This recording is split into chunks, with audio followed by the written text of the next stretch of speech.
আজকে আমাদের আনন্দের দিন, আজকে আমাদের খুশির দিন, আজকে আমাদের ঈদের দিন।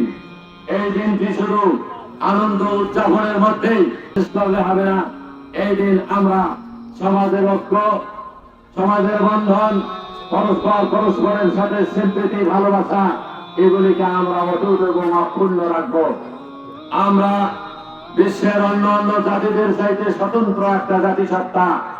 আমাদের এমন একটি উৎসবের দিন, এই দিনও আমরা আল্লাহ পাক রব্বুল আলামিনকে খুশি করার জন্য সদকাতুল ফিতর আদায় করে ঈদগাহে এসেছি। আমরা আজকে ঈদগাহে আসার আগে বাবা মা এবং আত্মীয় স্বজনদের কবর জিয়ারত করেছি, এখনো কবর জিয়ারত আমরা করতেছি। সম্মানিত হাজরিন, এটা মুসলমানদের সংস্কৃতি, মুসলমানদের উৎসব হলো আনন্দে, আনন্দের উৎসব হলো এটা একটা ইবাদত। মুসলমানদের উৎসব তো একটা ইবাদত, মুসলমানদের খুশির দিনটা হলো ইবাদতের দিন।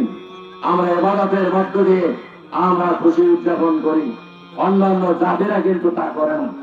সম্মানিত হাজিরিন, আমরা লক্ষ্য করেছি আজকের মুসলমানেরা অমুসলমানদের কৃষ্টি লালন করতে গিয়ে তারা আজকে হারাম হালালের কোন তমিজ করতেছে না, হালাল হারামের কোন পার্থক্য করতেছে না। মুসলমানেরা নির্বিচারে হালাল হারাম ভক্ষণ করে যাচ্ছে।